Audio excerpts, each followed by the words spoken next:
Hello, hello, everyone. Welcome to Marriage Momentum Monday. IG is letting you know that we are now live. Welcome back, everyone. It's Marriage Momentum Monday, and today we have a really cool, different topic.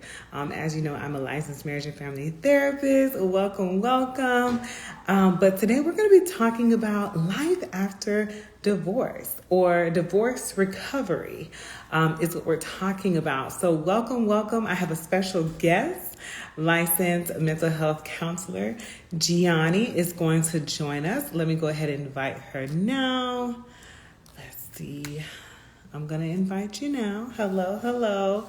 Come on in.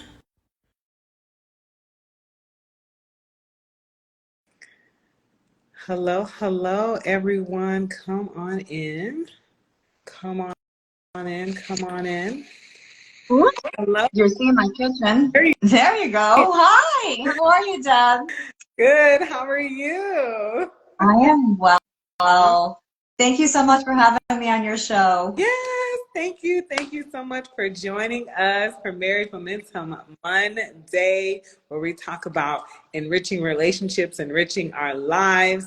And I have different therapists join me today. Jianny Adamo. Did I say her last name correctly? Adamo, that's correct. Awesome. Jianny Adamo is joining us, licensed mental health counselor. So I'm so excited. We had a chance to chat before this when we met through our Therapist Network group. So I am really excited for her to share a little bit about herself, how she got into the field. She has a book as well. So I'm really excited. Come on in. Welcome, everyone, to our Marriage Momentum Live. And just so you guys know, we'll take some questions at the end as well. So feel free to join us or share this if you know who would like to join in as well in the conversation. We're looking forward to a rich conversation. So let's go ahead and just jump right in. Okay, so Jianny, so much to say. Tell us a little bit, what kind of inspired you to get into the mental health counseling field work? What inspired you? Okay, so what inspired me was that I had been married in a long-term marriage I was about married over 5 years at that point, and I realized like our marriage was in hot water. So we started going to different couples therapists, and we sought out different professionals to support us and help us, but we were going nowhere. So somewhere along the line, somewhere after, a couple of years of not being successful, being, successfully treated, I felt like I needed to change my career and that I wanted something more fulfilling. I had been in the corporate industry prior to that in my 20s. Okay. And so I went back to graduate school and got my psychology degree in order to support our growth and to support any couple that would be suffering and dealing with issues and pain that they wanted to overcome. Okay. Through that process, I ultimately found my calling and my mission in life. My marriage did not succeed, but I did find my calling. So that in itself was like very redemptive, that although I was not able to rescue our marriage, there are relationships, unfortunately, that it's really difficult to overcome their differences and their challenges. Yeah. But in that case, I'm able to at least say, hey, I get and understand all this pain and suffering. I understand the disconnections, the lack of communication skills, the emotional deregulation, the depressions, the anxiety, the grief. I get it. I've been there, done that. Absolutely. And I think that's so important, right? That's so important. Of course, like you shared, you were married yourself, so you've been there, you've done that. And your marriage did not go probably as planned, but now you have a perspective that maybe some therapists don't have, right? I don't have that perspective of, things did not go as planned, but I can share from a personal and a professional perspective of, there are some tools, skills to when you're ready to get in a relationship again that you could apply. And I wanted to, talk about that as well in our second piece here. Before we do that, what was that passion, that calling that you discovered when you were in graduate school, and how do you kind of apply that professionally with your clients?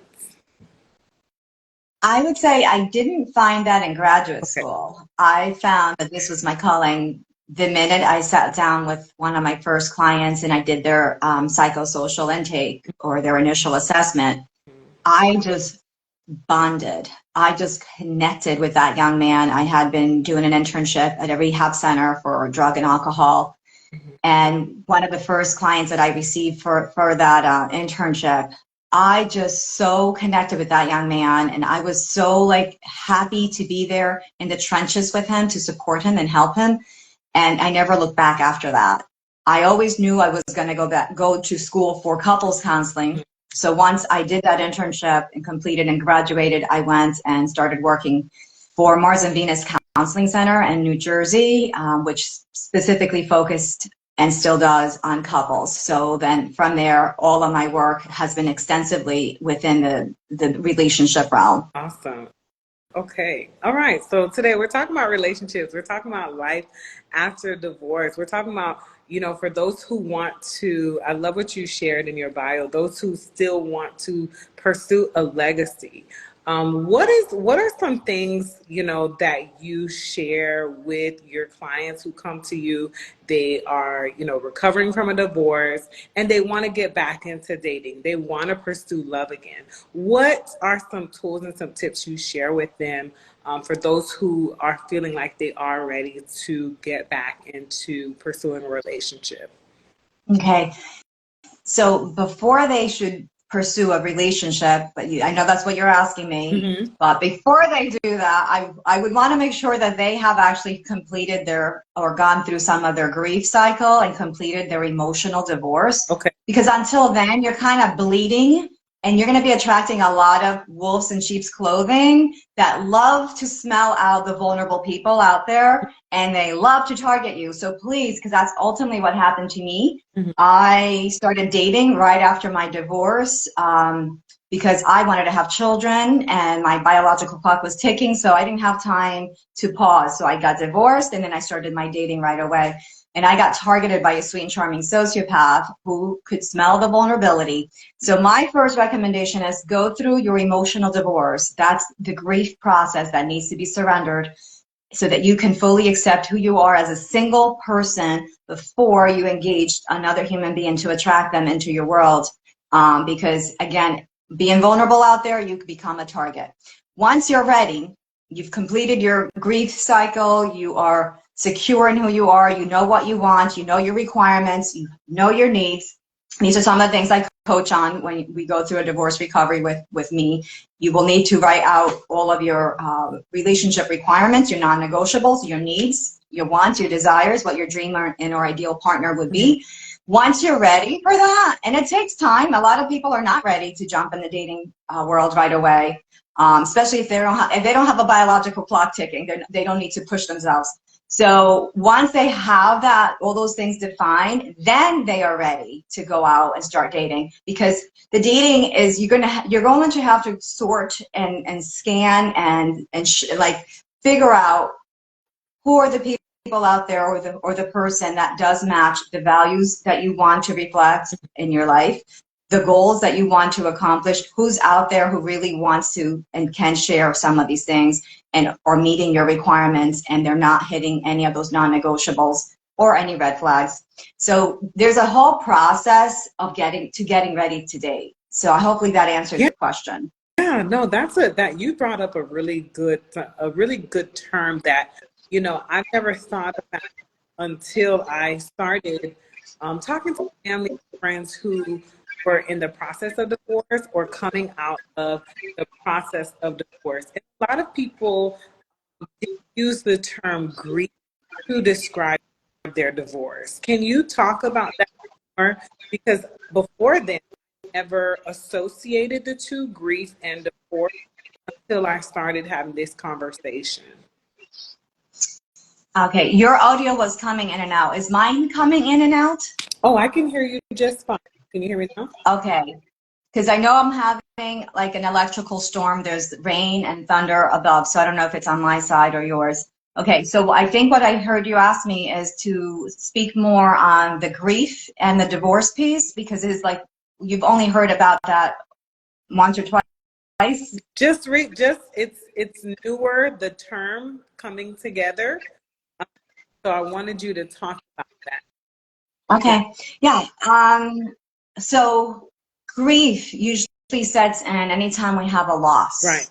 Okay, and there's 5 stages of grief, which you are aware of. Some of our audience may be aware of that.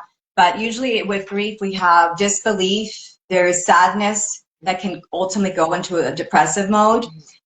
There is anger and irritability.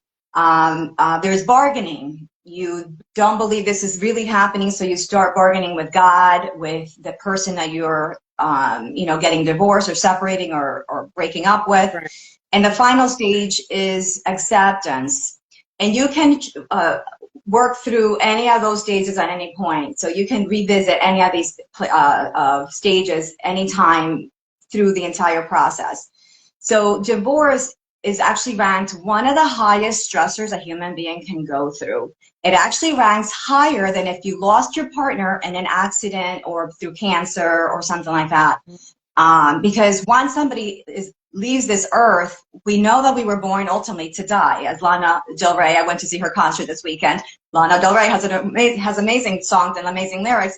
Yeah, we're born to die. So ultimately, there is a part of us who will ultimately accept that our partner is deceased and they have left this earth. And you will have lots of support from the community, your loved ones, to come in and comfort you through that season. Divorce is different. You have to walk that walk alone, usually, because if you come from a long-term marriage, most of your friends are also couples, and they don't even know what to do with you so many times because they only know you as part of that couplehood. Yeah. That's a good point. Really. Oh, yeah. So divorce becomes actually not only grievous, but very traumatizing for most people. The only ones who are not usually traumatized are those who are jumping ship. They've already found their replacement. And so they're moving on, which is obviously not a healthy thing because usually they're not processing either why their marriage failed. So now when the next relationship fails, they may have a real awakening because now they're going to have to process all of these failed relationships. Right. So now you have double the work. Right. So it's not always like we found a loophole here. No, there really are no loopholes. We have to go through the healing. So yeah, so we will have to go through a grief process when we go through a divorce. It can be traumatic depending on what the circumstances are of your divorce.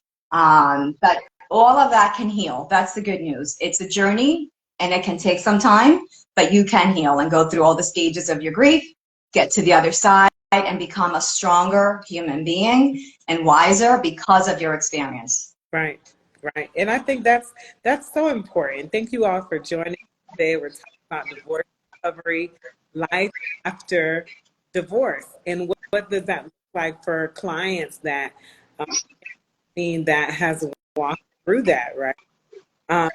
And I think it's so important. I was having a little with someone on Facebook about this as well.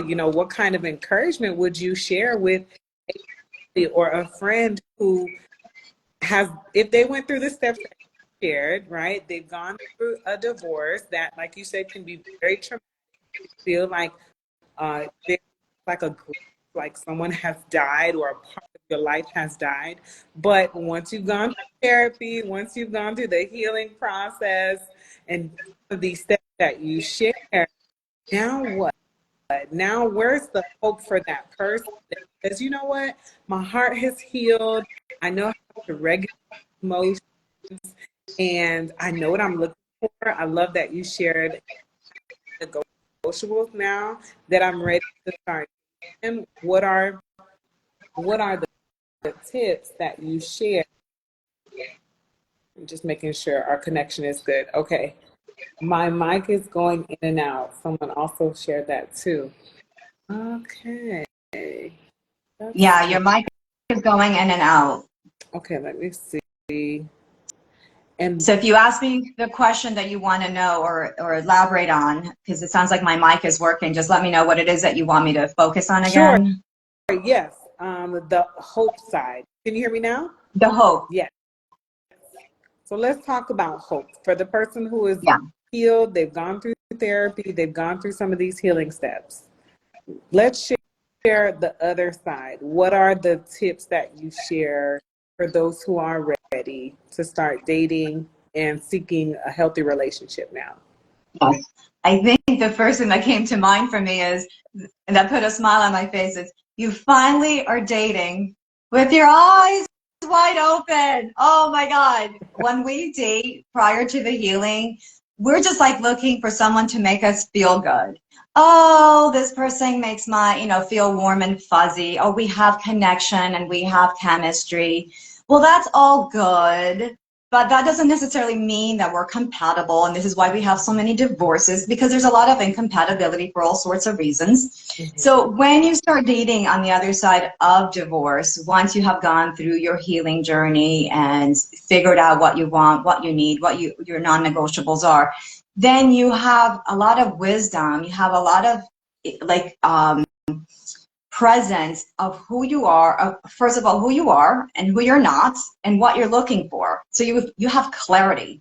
You have a lot of clarity. You're not going to get confused, and you're not going to let someone sweet talk you and create a chemistry with you when you know that this is not the right person for you. So that's the biggest thing that you're going to get out if you go through like a divorce or breakup, and then you go through the healing and figure out who you are and what you want. You have a lot of clarity of what you're looking for. I like that. A lot of clarity. Clarity is power. Clarity is power. I say that all the time. Okay, you also have a book. Share with us about the book that you started telling me about. The book is called, and hopefully, can you hear me now? Yeah, it's clear Okay, now. awesome. So the book is called From Love Trauma to Fearless Love, 7 Tango Steps for Breaking Free from Narcissists and Predators. Tell us about the book. Okay, so that book was born from that first relationship that I had after my divorce. As I mentioned earlier, I became a target of a sweet and charming narcissistic sociopathic individual. And so since I did not know how to recognize red flags, I was not able to eliminate him. So even though I did not like him in the beginning, but he knew how to pursue and ultimately triggered my chemistry, and then the relationship started. So that book is a journey of healing for anyone who has ever been involved with a narcissist, a sexual predator, a sociopathic, person who does not possess a conscience, or any type of toxic relationship. Anyone who's exiting or who has exited and needs to kind of start to understand and put together the pieces of what happened to them and what kind of relationship that was. Because once you go through a toxic relationship, a real toxic relationship, your world turns upside down. Mm-hmm. You don't know what you did wrong. You don't know why this relationship was so devastating to you, why it ended so drastically, or why you were abandoned in the way you were. You think it's your fault. You weren't sure if there was something else that you could have done to correct these problems. You kind of come out with a lot of self-blame. Your self-esteem gets injured big time. So this book starts that journey of healing. And I actually blended my hobby, which is I'm an Argentine tango dancer, and my work as a marriage and couples Nice. therapist together in this book. So my hobby and my profession were blended. And I use the Argentine tango as the lessons in love or on love, around, between for a relationship between a man and a woman. So we have different, boundaries that need to be respected, and all that's spoken through the Argentine tango and through the dance. So Elena, who's the protagonist, is learning the Argentine tango. So what happens in the book is she reflects. Every time she learns a lesson, she now goes into a flashback and reflects on her relationship to see some of the red flags that she had missed. So it's a really cool story. The book has received numerous awards, and it became an Amazon bestseller when it was released. That is awesome. I love how you blended the two, right? Your experience as a relationship expert, a relationship therapist, and your love for tango dance. I love it. I love that. That is beautiful. And And where can people find and the the book if dance. they're interested? Oh, and they can go on Amazon and they could enter my name or the name of the book. So you could either enter Jianny Adamo, and that's Jianny, Adamo, Adamo, or you could enter From Love Trauma to Fearless Love, 7 Tango Steps for Breaking Free from Narcissists and Predators. That would be on in Amazon. Okay. Perfect. So the thing that I really, really love about that is that dance is a universal language. Love is a universal language. So it doesn't matter what culture you're from, as long as you speak English or you could understand English, because there's an audiobook as well. The audiobook also received an award. I was named New Author of the Year 2020 when I released the audiobook. So it doesn't matter, as long as you understand English or you could read English, doesn't matter what your background or what country you're from. It's a universal message of love and healing and restoration. Absolutely. And I think that's why I wanted to have, that's partially why I wanted to have the conversation today, was letting people know if they have come from, this history of divorce, that there is healing on the other side. There is still hope for love when you're ready, when you've gone through the healing process on the other side. That's important, right? To let people know that hope is available to them. Mm-hmm. Very, very much. That is right. Mm-hmm. Okay, all right. So let's leave some time now. Anyone have any questions? Any questions that you wanted Jianny to answer from her book or from her experience working as a mental health counselor? One of them, I'll start. I wanted to just ask you, since it's in the title of your book, and it's becoming a more popular term, and I just want to make sure people know, what is a narcissist? Okay, great question. A narcissist, first of all, is a personality disorder. If you have a narcissistic personality disorder, usually you would be diagnosed by someone in the mental health field or a doctor. And it's a personality disorder. Everybody has narcissistic traits, so we have to start there. You need narcissistic traits in order to survive this world. So it's not bad to have narcissistic traits. What becomes a problem is when they are really high narcissistic traits and ultimately defined as a personality disorder, which means these are fixed, very rigid personality traits that the person thinks it's okay to have while the rest of the world thinks it's a problem, such as they're very entitled. They can do whatever the heck they want. When you confront them, many times they shift blame, so it's really hard to hold them accountable for anything. They can talk in circles, so they can get away with a lot because you can't seem to be able to get them to be held accountable for something. So double standards, entitlement. They play the victim, so when you do finally try to hold them responsible, they will shift the blame on you, and they become now your victim. So again, you can't seem to get through to them. They're walled off, and it's really hard to get to the other side of that wall because they live their life in a way that they don't trust anyone. There's a lack of trust, and this comes in right from childhood. So this is the way they've learned to react and respond to the world and in relationships right from childhood.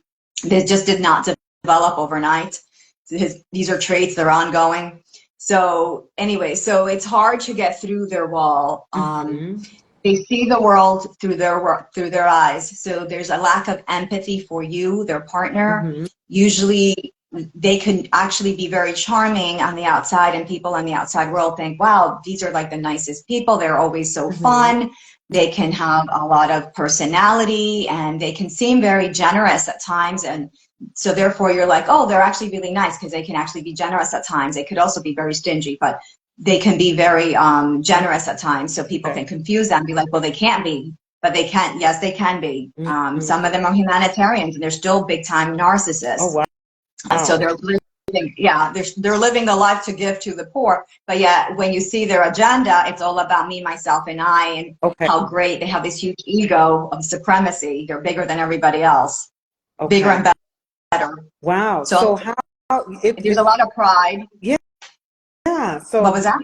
There's can you hear me okay now? Yes. So, you brought out a lot of traits, right? And I love that you said, hey, a lot of us can be prideful, right? In our relationships, we could be selfish, self-centered, right? Very egotistical.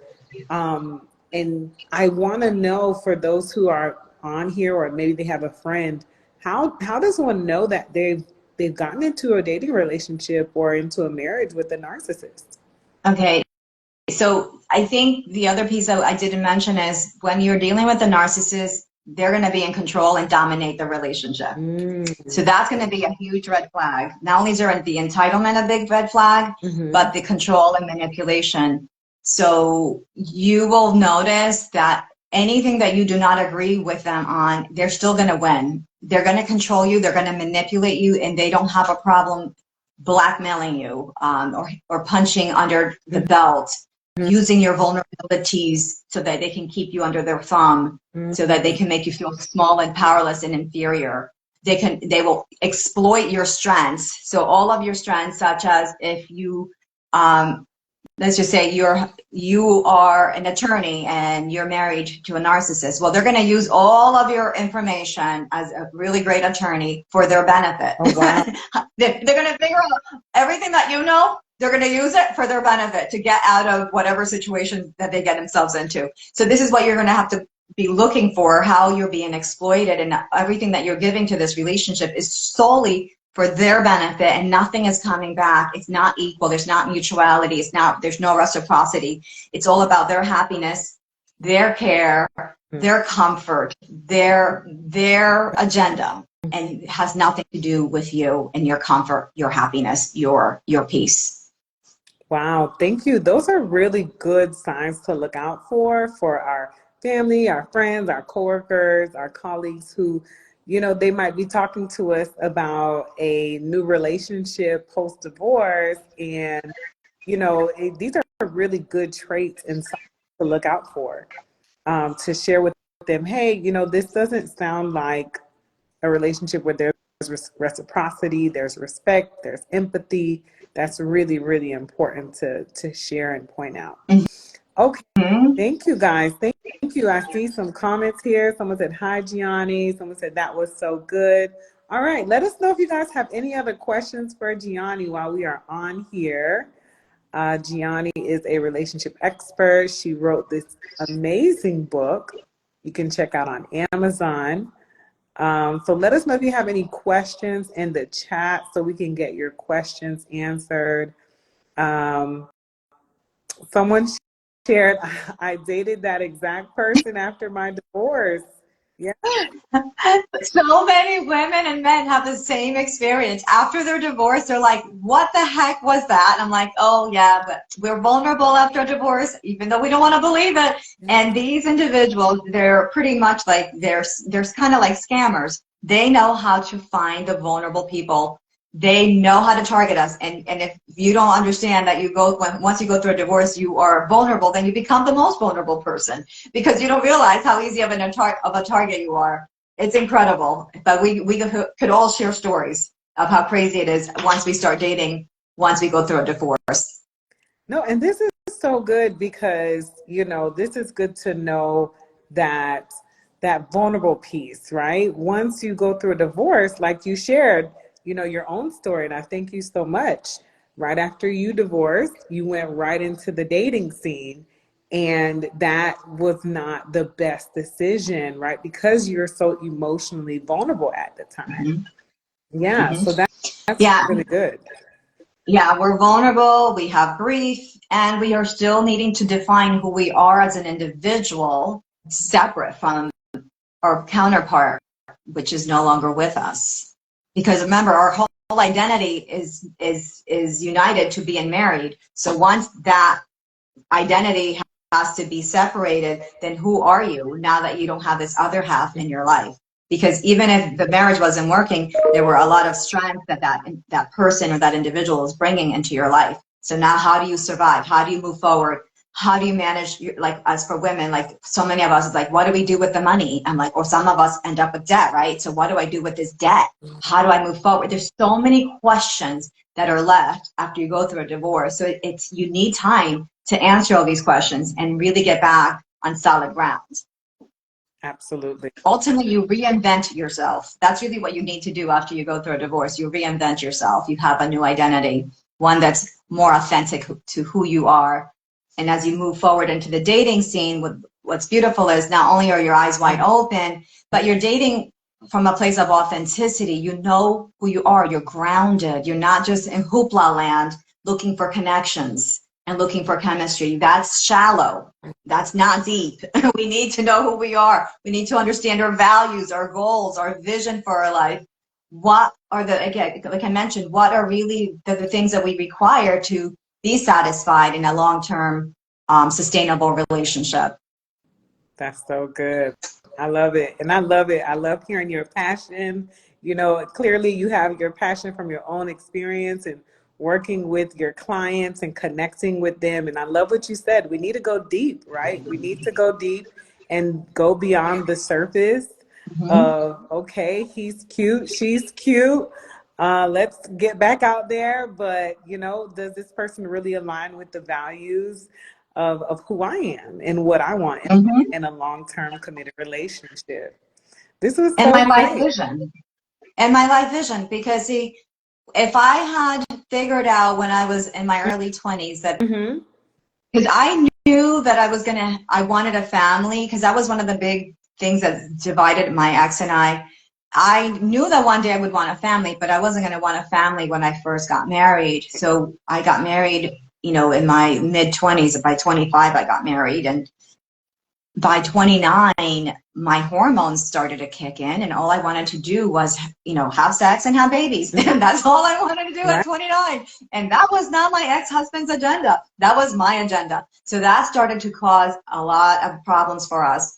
So once you understand what your life vision Mm-hmm. is, then you're not going to get caught up with people who don't work with that vision, who really don't want to be a parent, who don't want to share your faith, Mm-hmm. This is so who good. cannot support your career path. You know what I mean? So all of these things are really important. And also the lifestyle. Oh my goodness, lifestyle.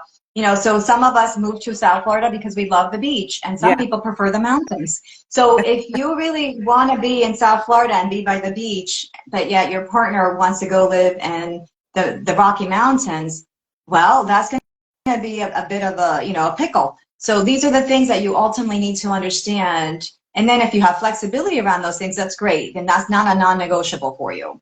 Right. Right. Absolutely. Mm-hmm. No, that's so important. I love that last piece, the life vision, right? You know, Mm-hmm. these are things that you really need to sit and think about and process. What do I want? Do I want children? Do I want more children? You know, do I Mm-hmm. want this kind of a career path, or what kind of life investments I want to make? What are my values? You know? Yeah. So another one that's super important is the sensuality and sexuality. So, that has to come into compatibility. So unfortunately, a lot of marriages do not work out long term when they're sexually incompatible. So there's so many things that come together to make a relationship really work. And it doesn't mean that you're perfect, because you and I both know that there's no Right. perfect There's no relationship. perfect And each relationship. relationship, yeah, and the studies tell us that at least each couple, including the happy couples, will have one or two things in their marriage that they realize that they're not going to come into agreement. So might as well bracket that off and accept that, these are things that we do not agree upon. We agree to disagree on these two topics or on this topic, but everything else, you should be in a place of harmony where you are totally supporting and encouraging each other and all these aspects of life, whether it's lifestyle, the sexuality, the sexual intimacy, the career paths, whatever, how many children you're planning to have, all that stuff ultimately does need to come into harmony. That's a really good point. Thank you for sharing that. And when it comes to sexual compatibility, what have you found in your work with either couples or singles when it comes to those? How did sexual compatibility impact them getting divorced, or did it not impact them? I'm curious from what you found. Can you ask me that one more time, please? Sure. Hopefully I'm not breaking up as much. Sexual compatibility. No, I heard you. It's just that I didn't understand the question. Sure. How often or how often do you hear that sexual compatibility? Is that a part of them making the decision to divorce, or is that just one of the many things on their list for the couples that you've worked with, or those who have been divorced that you've worked with? Okay, so you're asking on sexual compatibility and how often do I get to see that as an issue? Yes. Okay, so let's start with, I believe it's 20% of the American marriages have no sex, which is a nightmare. I'm like, we should be having That's the big problem. That's a big problem. We should be having plenty of sex, especially within your marital, committed relationships. You should be, the most sex that should be happening should be with the married, which actually it does. The studies tell us that the young marrieds, the ones who are married in their 20s and 30s, the newlyweds, they tend to have the most sex of everybody. So thank you for that. So anyway, so that's a problem. So I do get to see the couples where there is no sex happening, or when we say no sex, it's less than 10 times a year that they're having intercourse, I believe. So yes, I do get to see some of those couples. So that would be a sexual issue. Then we have those who have sexual incompatibility, where one partner would love to have sex like every day, while the other person's like once a week is plenty. So you have that type of incompatibility. And I think that kind of covers the sexual incompatibilities, because we're not talking about affairs and we're not talking about like addictions. Right. We're just talking about affairs. On top of none of that. Yes. We're talking about the lack thereof. I get to see that too. I get to see that, those who are repairing and recovering from an affair. And then when they do have a sex addiction, usually I refer them out for someone who specializes in addictions and sexual addictions. So I don't usually handle those myself. Okay. So yeah, so I get to see, I would say probably maybe like a third of my cases will have sexual incompatibility as one of the problems, but with that usually also comes communication issues. Right. Usually the biggest I see are the communication issues, the emotional, disconnections, the emotional where a partner is not available emotionally, or they're lacking emotional intelligence. So the emotional realm, the emotional disconnections, the communication are probably the two biggest that I get to see. And of course, from there, there's a whole sorts of other like anxiety, depression, PTSD, childhood traumas that need to be cleared and worked through. There's all sorts of other things that come through, when they present. It's just a communication. Usually once we present those things, then we go under to find out what the underlying roots are to causing all of this. In addition to teaching, I teach the skill sets for effective communication skills, conflict resolution skills, and intimacy building skills. That's awesome.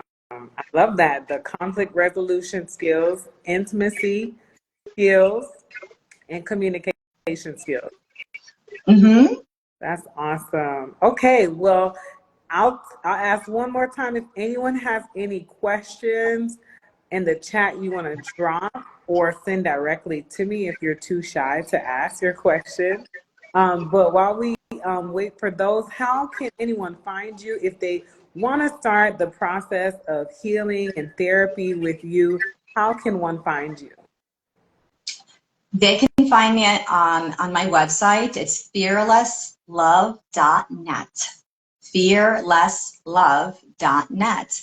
And I specialize in couples, divorce recovery, narcissistic abuse recovery, and I am launching couples retreats this fall, starting next month in October.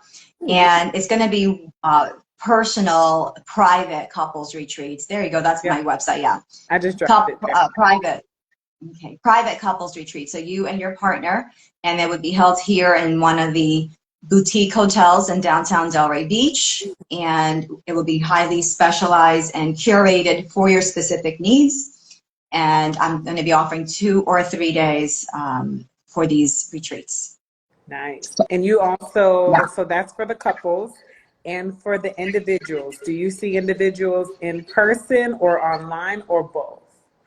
I offer telehealth. I am licensed in Jersey as well as Florida, and I offer coaching. So I work with individuals worldwide as long as they speak English or Spanish. As long as they can understand my Spanglish, I can work with Spanish-speaking clients as well.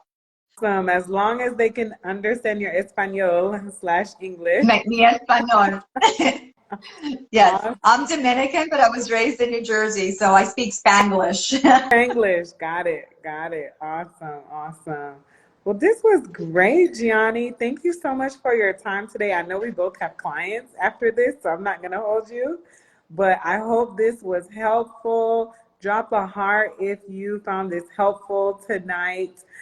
Just sharing, you know, there is hope, there is help, and there is healing, life after divorce, or even a rough breakup. So let us know if this was helpful. Drop a heart in the chat if this was helpful. I saw some hearts go up here on the side. Thank you guys. Okay, we got some hearts. Yeah, and I want to just have a shout out to Dahlia, who says, I love you, Jianny. I love you, Dahlia. Thank you for joining us.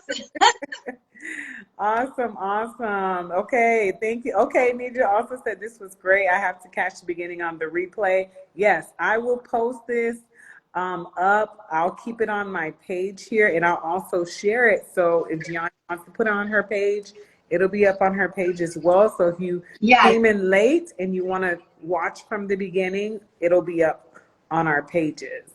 Yeah, so if you tag me, I'm assuming if you tag me, then I'll post on my page. Is that how it goes? That's how it goes. Perfect, because I absolutely will love it on my page. Yes. Thank you so much, Debbie. I really appreciate you having me on your show. See you guys next time for the next Marriage Momentum Monday. Thank you guys for joining. Have a great Monday evening, everyone. All right. Bye. Bye.